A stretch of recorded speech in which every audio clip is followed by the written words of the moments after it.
भाभी बच्चे नजर नहीं आ रहे आज। बतूल तो अदील के साथ मसरूफ है और ज़रीन ऑफिस में है। मैंने ही कहा बतूल से आज के दोनों ज़रा बाहर जाएं, थोड़ी आउटिंग कर लें। क्या बात है वसीम भाई, आप थोड़ा अपसेट लग रहे हैं।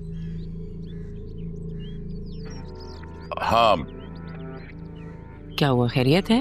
आप मुझसे शेयर कर सकते हैं। भाभी, मैं सोच रहा हूँ कि अदील को अब भी काफी वक्त लगेगा एक्टिव होने में। अब तो कोशिश करने लगे हैं उठने की, बल्कि कल इसी चक्कर में गिर भी गए। क्या हुआ भाभी, सब ठीक है ना? मैंने तो अब केयर टेकर चेंज करने का ही कह दिया है। 24 घंटे में इंशाल्लाह ये परेशानी भी खत्म हो जाएगी। भाभी, मैं बात करता हूँ। एक दो जगह हैं ऐसी, घर में कोई एतबार का बंदा आना चाहिए। भाभी, ऑफिस में बहुत उलझे मामलात हैं। मैं हैरान हूं कि अदील और तायाजान कैसे संभाल लेते थे ये सब कुछ।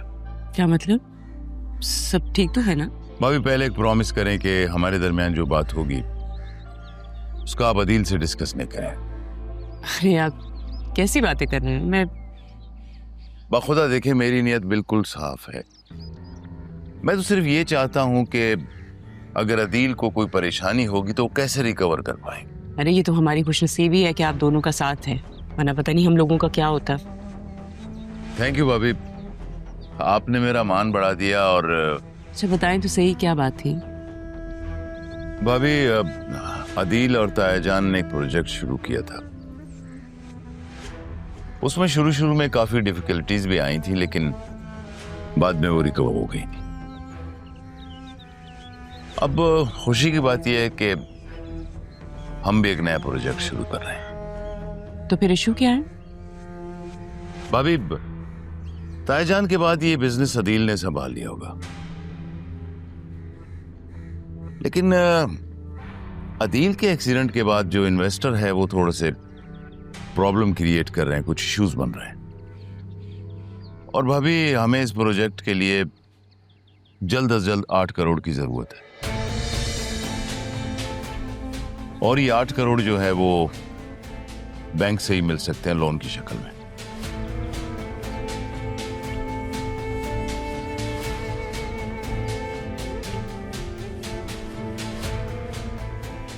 तो इसमें मैं क्या मदद कर सकती हूँ?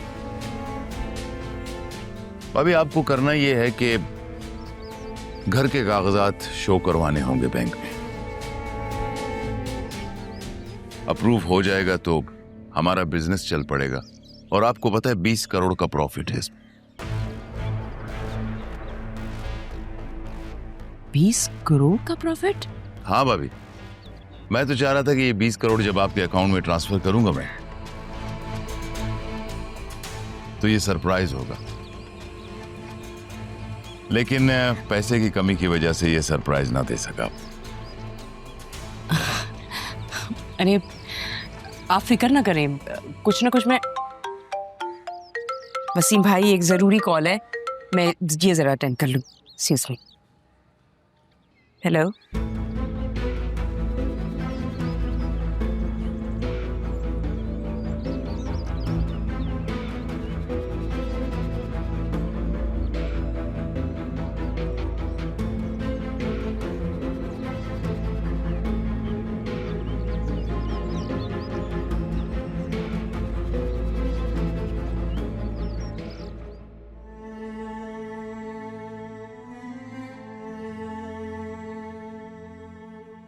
बहुत देर लगा दी वापस आने में तुमने कभी। मेरी जिंदगी तो भटकते हुए मुसाफिर की तरह गुजरी है। इसका इंतखाब भी तो तुमने खुद ही किया था। ना सभी, ऐसा मत कहो। तुम अच्छी तरह जानती हो मैंने ऐसे खुद नहीं किया, बल्कि इस रास्ते पर चलने पर मुझे मजबूर कर दिया था। जिस जिम्मेदारी को तुम नहीं निभा सके, कम से कम तुम्हें तारों को भी मजबूर नहीं करना चाहिए था। तो आज इस मोहब्बत का ये अंजाम तो नहीं होता। मैं गवाह हूं, मैंने देखी उसकी तकलीफें, उसके दुख, तो फिर समरीन, तुम इस बात की भी गवाह हो कि मैं आया था तुम्हारे पास, एक बार नहीं कई बार। कितना इंतजार किया था मैंने उसका। तारा की तो जिंदगी ऐसी थी जैसे कोई प्यासा सावन की एक एक बूंद को तरसता है ना। मैंने उसकी तकलीफ बहुत करीब से महसूस की है कभी। तूफान तो मेरी जिंदगी से भी गुजरे हैं। बहुत फर्क होता है, कोई मकाफात की नजर हो जाता है और कोई दूसरों की गलतियों की भेंट चढ़ जाता है। अब राह का सोचो, कम से कम वो यहां तो नहीं रह सकेगी ना। वो मेरे साथ चलेगी, बापू मैं उसका, उसे मैं यहां नहीं रहने दूंगा।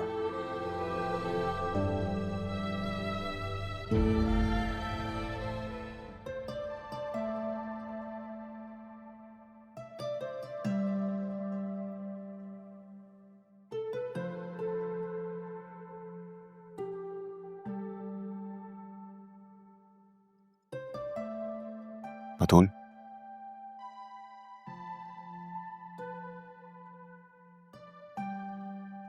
क्या हुआ?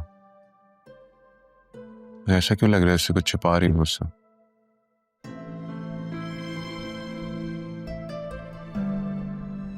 कितनी बार कहा है ना, दुख और दर्द बांटोगी नहीं तो कम कैसे होगा?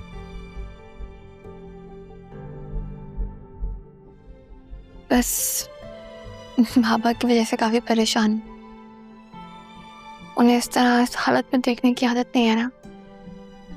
बचपन से स्ट्रांग दिखते हैं उन्हें, दिन ब दिन वीक होते जा रहे हैं। कुछ समझ में नहीं आ रहा कि मैं क्या करूं, कैसे रिएक्ट करूं। अगर तुम चाहती हो कि वो ठीक हो जाए तो तुम्हें स्ट्रांग करना पड़ेगा खुद को। तुम तो यार ऐसी हो जैसे तुम्हारे दिल में कुछ भी हो तुम्हारी आंखों पे आ जाता। मेरी आंखें पढ़ना जानते हैं आप? तुम्हारी आंखें पढ़ने की जरूरत नहीं है, मैं तो तुम्हारे दिल में रहता हूं।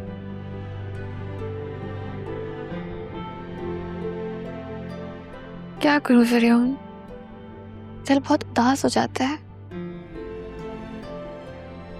कोई बात नहीं, उदासी तो वक्त ही होती है, अपने वक्त के साथ साथ चले जाती हो। बस तुम खुश रहा करो। चलो।